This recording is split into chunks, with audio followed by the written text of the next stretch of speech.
ამ წელს შეერთებული შტატები და ისრაელი ირანის წინააღმდეგ ხელჩაგდებულები მუშაობდნენ, მაგრამ ომის გაურკვეველი დასასრული და ვაშინგტონში არსებული პოლიტიკური მოსაზრებები ამ ურთიერთობას სახიფათო ზონაში გადაიყვანა.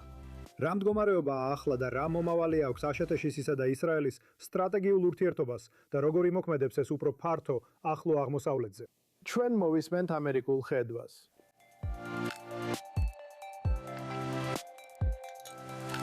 მოგესალმებით გადაცემაში American View. სტუდიაში ჩემთან ერთად იმყოფება ჯონ ჰანა, ჯინსას უფროსი მკვლევარი და ყოფილი ვიცე-პრეზიდენტ დიკ ჩეინის უფროსი ეროვნული უსაფრთხოების მრჩეველი. დიდი მადლობა რომ დრო გამონახეთ და ჩვენთან ერთად ხართ. არც კი ვიცი საიდან დავიწყო ახლა. გულისხმობ, ყველაფერი ისე კარგად გამოიყურებოდა აშშ-ისა და ისრაელის თანამშრომლობისთვის Operation Epic Furies ან Roaring Lion-ის, რომელი არმიის მიხედვითაც შევაფასებთ დროს. და ახლა ყველაფერი ვერ ვიტყვი რომ ინგრევა, მაგრამ ისეთი გრანდიოზული აღარ არის, როგორიც ადრე იყო. როგორ ფიქრობთ, ახლა როგორია აშშ-სა და ისრაელს შორის სამხედრო თანამშრომლობა? სამხედრო ოპერაციულ დონეზე, მაიკ, ვფიქრობ, ეს უბრალოდ საოცარი იყო. ეს ნამდვილად ხარისხობრივი წინსვლა იყო ურთიერთობაში. ბოლო დღეებში ზოგიერთი ადამიანისგან მოვისმინე, რომ ეს მართლაც ისრაელის პირველი ომი იყო ინგლისურ ენაზე. ერთობლივი მოქმედების დონე, მუდმივი საუბრები ომის ოპერაციებზე და უბრალოდ ამერიკის სამხედრო ძალების აშკარა ბრწყინვალება. მაგრამ ვფიქრობ, ისრაელის თავდაცვის ძალებმა კიდევ ერთხელ დაამტკიცეს, რომ ისინი არა მხოლოდ მსოფლიოს ერთ-ერთი საუკეთესო სამხედრო ძალაა, არამედ აშკარად ამერიკისთვის ერთ-ერთი ყველაზე ღირებული ოპერაციული სამხედრო პარტნიორია, თუ არა ყველაზე ღირებული, ყველა პარტნიორს შორის, რაც კი ამერიკას მსოფლიოს ნებისმიერ წერტილში ჰყავს. თუ ჩვენ გვყავდა ვინმე ისრაელის თავდაცვის ძალების მსგავსი ევრაზიაში ან ინდოწყნარ ოკეანეში, ეს ამერიკისთვის ძალიან დიდი მნიშვნელობისა და ღირებულების იქნებოდა. უბრალოდ ოპერაციების დონეზე საოცარი შედეგი იყო ამ ორი სამხედრო ძალის მხრიდან, რაც რა თქმა უნდა განსხვავდება ომის ფაქტობრივი გადაწყვეტისგან. ომი ბევრად უფრო დიდი მოვლენაა, ვიდრე უბრალოდ ის, რაც ბრძოლის ველზე ხდება. ეს არის ნების ბრძოლა, დაპირისპირებული ნებები და ეროვნული გამძლეობა. და ვის აქვს იცით უნარი, რომ მეორე მხარეს უფრო დიდხანს გაუძლოს. და აქ სურათი ბევრად უფრო რთულია, აშკარად. მოდით ამ რთულ სურათზე ვილაპარაკოთ, რადგანაც სამხედრო მიღწევების მიუხედავად ეს აუცილებლად არ გადაიქცა სტრატეგიულ გამარჯვებად. ყოველ შემთხვევაში ჯერჯერობით მაინც არ. და ახლა გვაქვს ეს პოლიტიკური მოსაზრებები. შუალედური არჩევნები ახლოვდება აქ, შეერთებულ შტატებში, ეკონომიკური გზავნილები და ასე შემდეგ. როგორ აისახება ეს ყველაფერი აქაურ ურთიერთობებზე? რადგან ისევ ვისმენთ იზოლაციონისტურ ხმებს რესპუბლიკური პარტიის შიგნით, რომლებიც ამბობენ, ჰეი, აქ ცოტა გამიჯუნა გჭირდება. უსმენთ უფრო ტრადიციულ ხმებს პარტიის შიგნით, რომლებიც ამბობენ, რომ ეს ალიანსი უნდა შევინარჩუნოთ.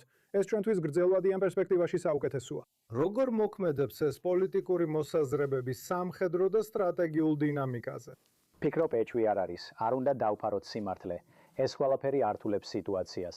იმ გზით, როგორც ეს ომი დასრულდა, ის დაძაბულობა, რაც ჰქონდა ომის ფინალური ფაზის გარშემო, სტრატეგიული შედეგები, რაც რეალურად მივიღეთ ბრძოლის ველზე, ის რაც ირანმა მიაღწია. ეს არის შერეული, არაერთ მნიშვნელოვანი სურათი. ეს არ არის სრული გამარჯვება, რასაც ჩვენი ლიდერები გვპირდებოდნენ, ან წინასწარ გვიხატავდნენ. ამიტომ ვფიქრობ, რომ გარკვეული იმედგაცრუებაა. აუცილებლად იქნება გარკვეული ბრალის გადატანა სხვებზე. მაგრამ ვფიქრობ, საბოლოო ჯამში ორივე ქვეყანას ეხლა თავისი ხელმძღვანელობა ჰყავს. მიუხედავად იმისა, რომ ისინი აშკარად თავისუფლად და ღიად საუბრობენ ერთმანეთთან, ვფიქრობ, საერთო მიმართულება. პრეზიდენტი ტრამპი და პრემიერ-მინისტრი ნეთანიაჰუ ორივე არიან ადამიანები, რომლებიც ძალიან ერთგულები არიან ამ ურთიერთობისადმი და ესმით მისი მნიშვნელობა ორივე ქვეყნისთვის.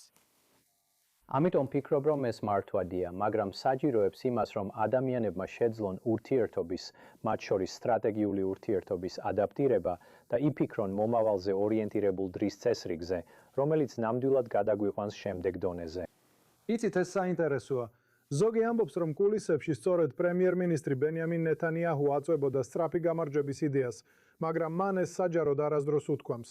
ამასობაში ტრამპის ადმინისტრაცია ყველგან აცხადებდა, რომ ეს სწრაფი გამარჯვება იქნებოდა, თუმცა საბოლოოდ ამის შესრულება ვერ შეძლეს. ეს უბრალოდ მოლოდინებში დაიკარგა. დიახ, ვფიქრობ ბიჭით, პრეზიდენტი ვინც კი ფიქრობდა, რომ პრეზიდენტი მზად იყო ირანის რეჟიმის დასამთავრებლად ხანგრძლივი თვეების ან წლების კამპანიისთვის. ფიქრობ, ალბათ მათი მოლოდინები პრეზიდენტისგან ძალიან მაღალი იყო. ეს არის ადამიანი, რომელსაც ვენესუელა ჰქონდა მხედველობაში. 12 დღიანი ომი ახსოვდა. შუაღამის ჩაქუჩი, ძალიან სწრაფი ერთჯერადი ოპერაციები, რომლებიც მნიშვნელოვან სამხედრო წარმატებას აღწევენ. და ვფიქრობ, ამ ომის შემთხვევაში სხვადასხვა მიზეზის გამო ზოგიერთი არასწორი ვარაუდი, ზოგიერთი ცუდი დაგეგმვა იყო. ყველაფერი ასე არ გამოვიდა. და როცა აპრილი მოახლოვდა და პრეზიდენტმა დაინახა, რომ ირანელები ისე ადვილად არ გათხვდებოდნენ, როგორც იმედოვნებდა, ვფიქრობ, მან ძალიან სწრაფად დაიწყო იმის ძებნა, თუ საიდან გამოჩნდებოდა უკან დასახევი გზა. გულისხმობ, თუ ახლა ისრაელის ადგილზე ხართ, ისრაელის თავდაცვის ძალები, ისრაელის მთავრობა ცდილობთ თუ არა ამ ეტაპზე ტრამპის ადმინისტრაციასთან ურთიერთობის აღდგენას. ღირს თუ არა ადმინისტრაციასთან დაბრუნება და თქმა, მოდი ერთად ვიმუშაოთ ამ საკითხზე. მოდი ჯერ კიდევ არსებობს გზა, რომ ეს საქმე კონკრეტულ სფეროში ბოლომდე მივიყვანოთ. თუ ამ ეტაპზე უკან იხევთ და აცნობიერებთ, რომ ადმინისტრაციამ თითქოს უკვე გადადგა ნაბიჯი და უკან დასახევის გზა აირჩია. დიახ, ჩემი ვარაუდია, რომ ეს მეორეა, რომ ამ ეტაპზე ირანის წინააღმდეგ კამპანიასთან დაკავშირებით ვფიქრობ, ისრაელმა უკვე მიიღო გადაწყვეტილება. ამას დონალდ ტრამპი აკონტროლებს. ეს აუცილებლად მოხდება. რაც არ უნდა მოხდეს, ყველაფერი მის გრაფიკსა და გეგმაზე იქნება დამოკიდებული. მას აშკარად სურს, რომ ჰორმუზის სრუტე გაიხსნას, შეამციროს მის მიმართ არსებული ეკონომიკური ზეწოლა. აშკარად უყურებს ჩვენს შუალედურ არჩევნებს ნოემბერში. ცდილობს ეს პერიოდი არჩევნებამდე გაიყვანოს და შემდეგ ნახოს რა მოხდება. მე ვფიქრობ, რომ ლიბანი აშკარად უფრო რთული და კომპლექსური საკითხია ისრაელისთვის. და აქ გარკვეული გაურკვევლობა იმის გათვალისწინებით, თუ რამდენად რთულია ჩვენი ეროვნული უსაფრთხოების ესტაბლიშმენტი, განსაკუთრებით ვიცე-პრეზიდენტსა და მის პირდაპირ ურთიერთობებს ირანელებთან, რაც ლიბანის მიმართულებასაც ეხება. და შემდეგ, რა თქმა უნდა, მარკო რუბიო, რომელმაც ივნისის ბოლოს მოლაპარაკება აწარმოა, რაც შეიძლება ისტორიული გარღვევა იყოს სუვერენულ ლიბანის მთავრობასა და ისრაელს შორის. მომავალ გზაზე, რომელიც ძალიან განსხვავდება იმ ურთიერთგაგების მემორანდუმისგან, რომელიც JD Vance-მა მოილაპარაკა. ამიტომ ვფიქრობ, რომ ისრაელს მოუწევს მტკიცე დადგომა და ამ შეთანხმებით ლიბანთან მან გარკვეული მხარდაჭერა მიიღო, რაც მომავალში უფრო ძლიერ პოზიციაში აყენებს. მინდა ამ ურთიერთგაგების მემორანდუმზე გესაუბროთ. ვიცი, რომ ჯინსას მიერ გამოქვეყნებული ყველაფერი აუცილებლად ყველას პოზიციასაც არ ასახავს, მაგრამ იყო გრაფიკა, რომელიც ორგანიზაციამ გამოაქვეყნა, არ ვიცი რამდენიმე კვირის წინ. ძალიან ფრთხილად, მაგრამ მტკიცე დაკრიტიკებდა მემორანდუმის პირობებსა და პარამეტრებს, რომლებიც ხელმოწერილი იყო. ანუ, ეს ცუდი გარიგებაა. ჩემი აზრით, ეს ცუდი გარიგებაა, მაგრამ გასაკვირი არ არის თუ გავითვალისწინებთ, როგორ დასრულდა ომი და რა შეძლო ირანმა საბოლოოდ. მან ჩვენს წინაშე ორი სამხედრო პრობლემა დააყენა, რომელთათვისაც ჩემი აზრით პრეზიდენტს ოპტიმალური სამხედრო გადაწყვეტილებები არ ჰქონდა. ერთი, რა თქმა უნდა, იყო ის, თუ რამდენად მარტივად შეძლო ირანმა ჰორმუზის სრუტის ჩაკეტვა, ხოლო მეორე მისი უნარი გარკვეულ დონეზე ეგზისტენციალური საფრთხე შეექმნა. ჩვენი სპარსეთის ყურის პარტნიორები არაბულ სამყაროში, რომლებიც რა თქმა უნდა კრიტიკულად მნიშვნელოვანია საერთაშორისო ენერგეტიკული ბაზრების ფუნქციონირებისთვის. ესე რომ, და მე არ ფიქრობ, რომ CENTCOM-ს ჰქონდა ისეთი კარგი გადაწყვეტილებები, რომლებიც პრეზიდენტს მიაჩნდა მისაღები რისკისა და ხარჯის ფარგლებში.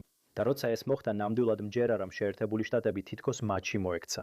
პრეზიდენტისთვის ეს თითქმის გარდაუვალი იყო. მან 2 თვე გაატარა მემორანდუმის მიღწევაზე მუშაობაში, მაგრამ იმ ეტაპზე ეს თითქმის გარდაუვალი იყო. ის ეძებდა გამოსავალს, ეძებდა გზას ამ სიტუაციიდან. და ამან უბრალოდ შექმნა მემორანდუმი, რომელიც საბოლოოდ აშკარად ირანის პირობებზე იყო დაფუძნებული, არა ამერიკის პირობებზე, როგორც თავად დოკუმენტის შინაარსიდან ჩანს. არ მგონია, რომ ამის უარყოფა რაიმე გზით შეიძლება. ეს არ ნიშნავს, რომ ჩვენი მდგომარეობა სრულიად უიმედო და დაკარგულია. იმედია მომავალში შევძლებთ კიდევ უფრო გავზარდოთ ბერკეტი, რომელიც უკვე დავთმეთ, მაგრამ ახლა უკვე რთულ მდგომარეობაში ვმოქმედებთ. მომავალზე საუბრისას თქვენ ლიბანის საკითხი ახსენეთ. ეს ის საკითხია, რომელზეც ახლა არა ყველა, მაგრამ ვინც ახლა მნიშვნელოვანია, მაგალითად აშშ და ისრაელი, ერთ აზრზე არიან და ლიბანი იმდენად ერთვება პროცესში, რამდენადაც შეუძლიათ ან ისე, რომ საკუთარ შიდა აუდიტორიასაც არ გაუცრუოს იმედი. შეიძლება თუ არა, რომ ამ სფეროში მიღწეულმა წარმატებამ, თუ ეს მართლაც წარმატებად იქცევა, შეცვალოს ვითარება ირანის მიმართულებით. დიახ, ვფიქრობ ესეა, იმიტომ რომ ირანელებმა უკვე აშკარად აჩვენეს, რამდენად უმნიშვნელოვანესია მათთვის ლიბანის მიმართულება.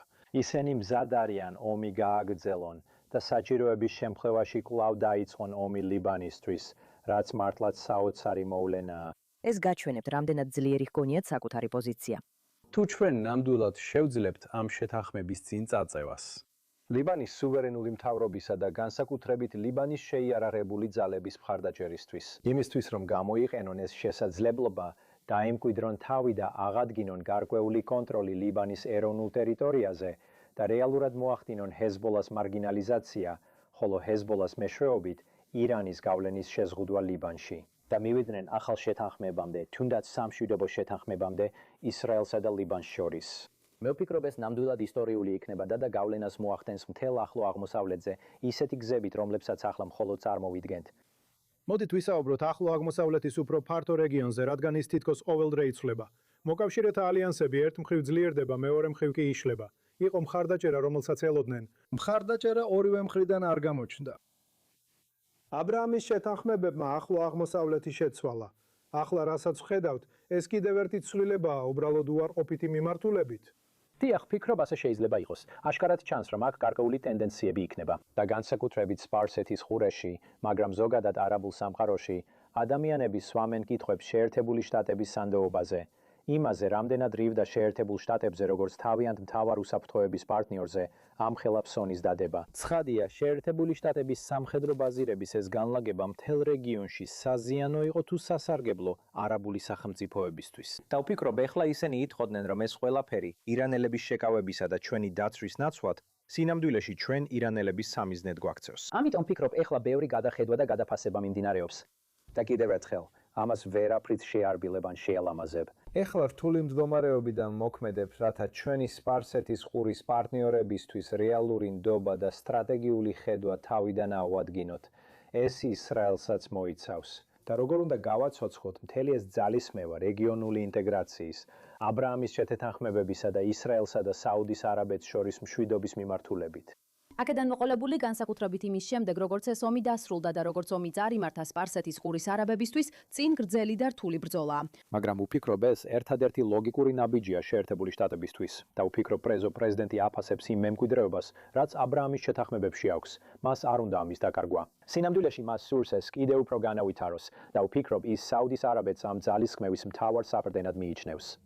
ამიტომ ვიმედოვნებ, რომ პრეზიდენტი კიდევ უფრო აქტიურად ჩაერთვება და იპოვის გზას, რომელიც დაარწმუნებს როგორც არაბულ ქვეყნებს, ისე ისრაელს, რომ ეს კვლავაც ჩვენი საერთო ინტერესების ნაწილია.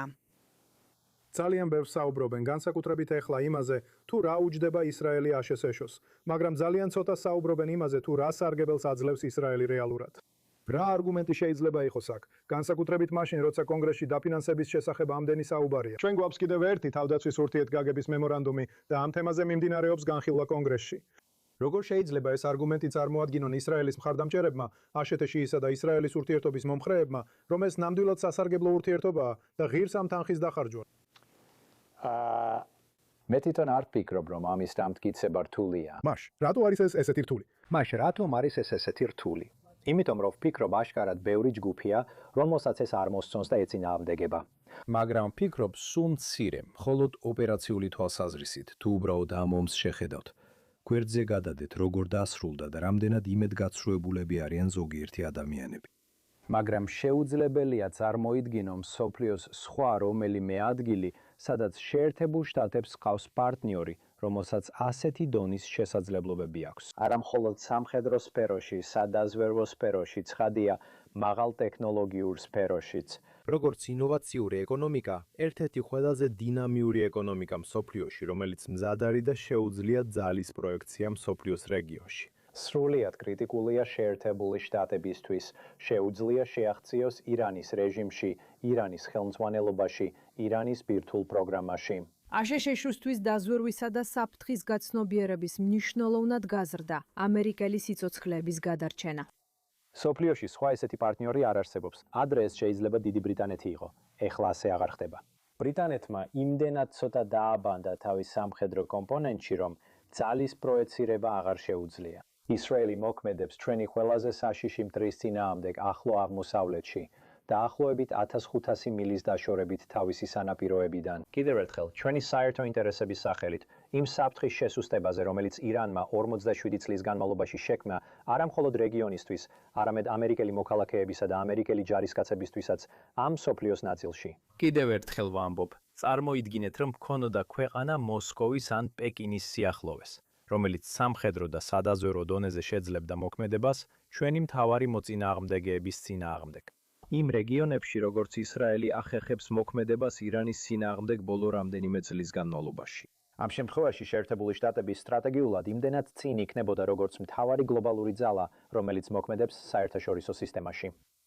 ესე რომ, ჩვენ არ გვინდა ნაკლები მოკავშირე, როგორც ისრაელია. ჩვენ გვინდა მეტი მოკავშირე, როგორც ისრაელია. და ჩვენ არ გვინდა საფრთხე შევქმნათ იმ ერთადერთ ურთიერთობას, რომელიც გვაქვს და რომელიც ყველა ამ ოპერაციულ, სამხედრო და სტრატეგიულ ფაქტორს ერთ მთლიანობაში აერთიანებს. მაშ გკითხავთ თქვენ, რადგან ახლა კონგრესში ზოგიერთი ამას ემხრობა, მათ შორის სხვათა შრომიათა შორის პრემიერ-მინისტრი ბენიამინ ნეთანიაჰუც კი მხარს უჭერს ამას. არსებობს გეგმა, რომელიც კონგრესმენმა მარლინ სტუცმანმა წამოაყენა, თუმცა სხვებმაც გამოთქვეს მსგავსი მოსაზრებები. მოაშორეთ პირდაპირ დახმარება, რომელიც ასე ბევრ განხილვას იწვევს. გამორიცხეთ ეს საკითხი. ნუ მისცემთ საშუალებას, რომ ის იარაღად გამოიყენონ. მეტი ყურადღება მიაქციეთ სამხედრო უწყებებს შორის თანამშრომლობას, სამხედრო სტრუქტურების ინტეგრირებას. ზოგი ამბობს, რომ ეს არის მომავლის გზა და გრძელვადიან პერსპექტივაში უფრო სასარგებლოც იქნება. თქვენც იზიარებთ ამ მოსაზრებას? დიახ, ვეთანხმები. რაც შეეხება ფინანსურ დახმარებას სამხედრო მიმართულებით, ვფიქრობ, რომ 3 მილიარდი დოლარი წელიწადში, აშეთიშოს $1 ტრილიონიან თავდაცვის ბიუჯეტში, იმ სარგებელთან შედარებით, რასაც ისრაელისგან ვიღებთ სხვადასხვა მიმართულებით, მათ შორის ჩვენი საერთო მტრების წინააღმდეგ მოქმედების უნარით რეგიონში, უბრალოდ უზარმაზარი ღირებულებისაა. მაგრამ მესმის, რომ ეს აშკარად საკამათოა შეერთებულ შტატებში, სადაც ბიუჯეტის დეფიციტები უკონტროლოდ იზრდება და თითოეულ დოლარს მნიშვნელობა აქვს. და ისრაელს, რა თქმა უნდა, ეხლა უკვე ისეთი ეკონომიკა აქვს, რომ ეს აღარ არის ისრაელი, როგორც 40 წლის წინ იყო, როცა ეს სტრატეგიული ურთიერთობა რეალურად დაიწყო. ესე რომ მესმის, შეიძლება ისრაელს ნაკლები ფინანსური დახმარებაც ეყოს და შეერთებული შტატებიც ნაკლებად მზადაა გლობალურად ფინანსური დახმარება გაუწიოს სხვებს. ამიტომ ჩემთვის ლოგიკურია, რომ საჭიროა ფინანსური დახმარებიდან ეტაპობრივად გასვლა. მაგრამ ეს უნდა გავაკეთოთ ისე, რომ არ გამოვავლინოთ ჩვენი სტრატეგიული პარტნიორობის სისუსტე, არ ვაჩვენოთ დრამატული განსხვავებები შეერთებულ შტატებსა და ისრაელს შორის. არამედ პირიქით, ეს უნდა წარმოაჩენდეს, რომ დახმარების შეწყვეტა შეერთებული შტატებისა და ისრაელის წარმატების ისტორიაა. და ახლა ჩვენ მომავალში გადავდივართ, რათა ეს სტრატეგიული პარტნიორობა სრულიად ახალ ხარისხობრივ დონეზე ავიყვანოთ. და ეს ნიშნავს, რომ გამოვიყენოთ ჩვენი ერთობლივი კვლევისა და განვითარების შესაძლებლობები, რათა შევქმნათ მომავლის სისტემები და გადაწყვეტილებები ყველა სფეროში: ხელოვნური ინტელექტი, სარაკეტო თავდაოთხი, თავდაცვა, კიბერუსაფრთხოება, კვანტური კომპიუტინგი. ეს ნიშნავს, ვფიქრობ, ეს ნიშნავს იმას, რაც ბოლო ომში ვიხილეთ, რომ ამერიკა სამხედრო და ოპერატიულ დონეზე ბევრად უფრო აქტიურად მოქმედებს ისრაელიდან.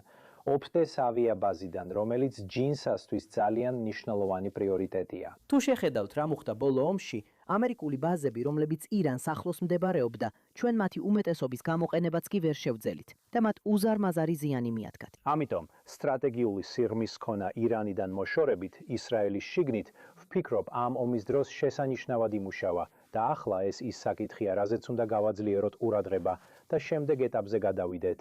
ამიტომ ვფიქრობ, მომავალში ბევრი რამ არის, რაც ფინანსურ დახმარებას არ ეხება და ორივე მხარისთვის სასარგებლო იქნება, რაზეც ყველამ უნდა ვიფიქროთ.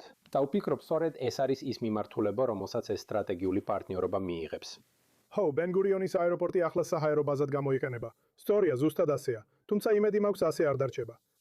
მინდა CENTCOM-ზე გესაუბროთ, რადგან ისრაელის ინტეგრაცია საკმაოდ დიდი ხანი მზადდებოდა და ბოლო რამდენიმე წელიწადში რეალურად დაიძრა რეგიონული ინტეგრაცია ამერიკის სხვა მოკავშირეებთან ახლო აღმოსავლეთში.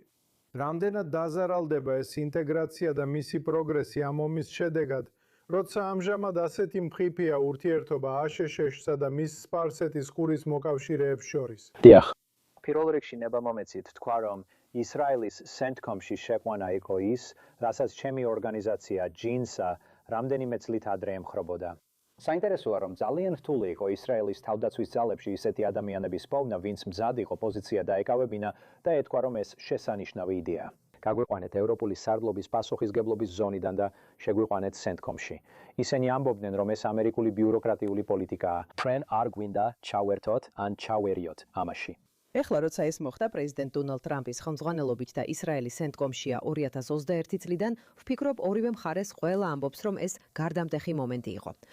რაც ჩვენ სამხედრო და ოპერაციულად გავაკეთეთ ბოლო რამდენიმე თვის განმავლობაში, არ მგონია ეს მოხდებოდა, რომ ისრაელი CENTCOM-ის შემადგენლობაში არ ყოფილიყო. არ მგონია, რომ ისრაელის დაცვა შესაძლებელი იქნებოდა იმ წინა პერიოდებში, როცა ირანიდან ისრაელისკენ რაკეტები და დრონები ისროლეს. ასობით თუ არა ათასობით შემთხვევაში წარმოვიდგენიათ, რომ არაბული სახელმწიფოები რეალურად მიიღებდნენ მონაწილეობას ისრაელის დაცვაში. თუ ისინი ყველა არ იქნებოდნენ ინტეგრირებულნი და არ ივარჯიშებდნენ ამ ანტისარაკეტო მანევრებში CENTCOM-ში და CENTCOM-ის ხელმძღვანელობით, ამ კონფლიქტის შემდეგ დიახ ვფიქრობ იქნება გარკვეული სამუშაო, რომელიც ყველას ერთად მოგვიწევს, რომ ეს პროცესი წინ წავწიოთ. მაგრამ ვფიქრობ საბოლოო ჯამში თუ ამ ყველაფერს გულის სახელმწიფოს პოზიციიდან უყურებ, ხედავ მართლაც საოცარ შესაძლებლობებს, რასაც ისრაელები აკეთებენ, რასაც ამერიკელები აკეთებენ. და საკუთარ თავს ეუბნები, ესეთი აღჭურვილობა ნაკლებად კი არ მჭირდება. პირიქით, მეტი მჭირდება. და მე უნდა შემეძლოს ისარგებლო იმით, რასაც ისრაელი სთავაზობს ოპერაციულად ბრძოლის ველზე. და თუ უბრალოდ შეხედავს სარაკეტო თავდაცვას, ეს ამ ხალხისთვის ნაკლებად მნიშვნელოვანი გახდება. ის უფრო მნიშვნელოვანი გახდება განსაკუთრებით დრონების წინააღმდეგ ბრძოლაში, რადგან ისინი სწორედ ამ დრონებით დაარტყეს. ისინი ბალისტიკური რაკეტების წინააღმდეგ თავდაცვაში შესანიშნავად გამოვიდნენ ამერიკული სისტემების წყალობით, ხოლო არაბთა გაერთიანებული საამიროების შემთხვევაში ზოგიერთი ისრაელის სისტემის წყალობით. მაგრამ ვფიქრობ, მათ კიდევ უფრო მეტი ამისი მოუნდებათ. ინტეგრაცია, რაც ლოგიკურია, ამ ინტეგრაციის გაძლიერება, ჩვენი უნარი დავხუროთ ბზარები და სისუსტეები მთელი რეგიონის სტრატეგიული სიღრმის ფარგლებში, ვიდრე თითოეული ქვეყანა ცალ-ცალკე მოქმედებდეს.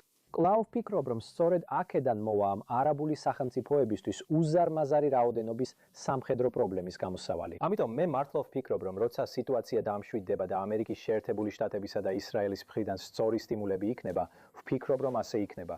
ესეთი ტიპის სამხედრო ოპერატიული თანამშრომლობა იქნება ეს ღიად თუ ფარულად CENTCOM-ის მეშვეობით ორგანიზაციული არხი. ამას მომავალშიც დიდი განვითარების შესაძლებლობები აქვს. როცა სიტუაცია დამშვიდდება, ღმერთმა ქნას რომ ეს მალე მოხდეს. ყოველთვის ხდება მდგომარეობის გადახედვა. აშშ-ისა და ისრაელის ურთიერთობა დიდი ხანია ესეთი მტკიცეა და აშშ-ს რა თქმა უნდა სხვა მნიშვნელოვანი მოკავშირეებიც ჰყავს. არის თუ არა შესაძლებელი, რომ აშშ-სა და ისრაელის ურთიერთობა, რადგან ეს აღარ არის დიკ ჩეინის რესპუბლიკური პარტია, რომელსაც თქვენ იცნობდით, უბრალოდ გადაიქცეს ერთ-ერთ ძლიერ ურთიერთობად აშშ-თვის საზღვარგარეთ. არაფერი ცუდი, არანაირი მტრული ურთიერთობა, უბრალოდ კიდევ ერთი ყატარი, კიდევ ერთი საუდის არაბეთი, კიდევ ერთი თურქეთი. იქით მივდივართ ამ ეტაპზე. ვფიქრობ, აშკარად არსებობს ამის რისკი. ეს უბრალოდ ამერიკის შეერთებულ შტატებში პოლიტიკური ტრაექტორიის ბუნებაა. ის, რაც ისრაელში ხდება, უფრო ართულებს ამ განცდის შენარჩუნებას, ამ ისტორიული ურთიერთობის განცდას, რომელიც არა მხოლოდ ღირებულებებზე აგებული, არამედ ამ ღრმა სტრატეგიულ ინტერესებზე, რაც გვაქვს საერთო, ამ ღრმა ამერიკულ მზრუნველობაზე ისრაელისა და ებრაელი ხალხის კეთილდღეობასა და ბედზე. იცლება ეს დროთა განმავლობაში. ვფიქრობ, ამის რისკი არსებობს, განსაკუთრებით იქ თუ ორივე მთავრობა არ შეასრულებს თავის მოვალეობას და არ უხელმძღვანელებს საკუთარ ხალხს.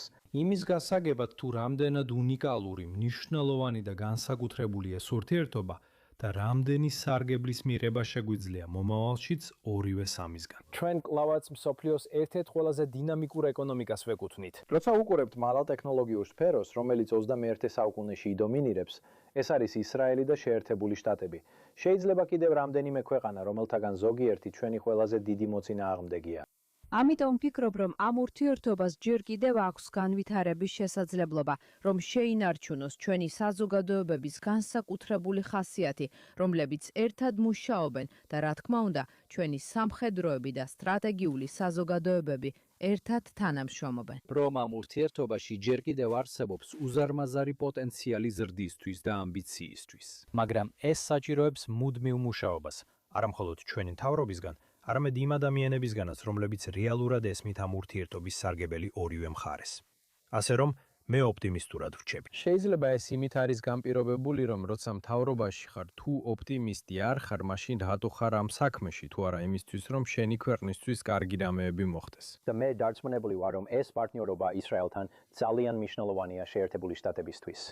ცხადია, არსებობს საკითხები და პრობლემები, რომლებზეც ერთად უნდა ვიმუშაოთ, მაგრამ მე მაინც ოპტიმისტად ვრჩები ამ ყველაფერთან დაკავშირებით.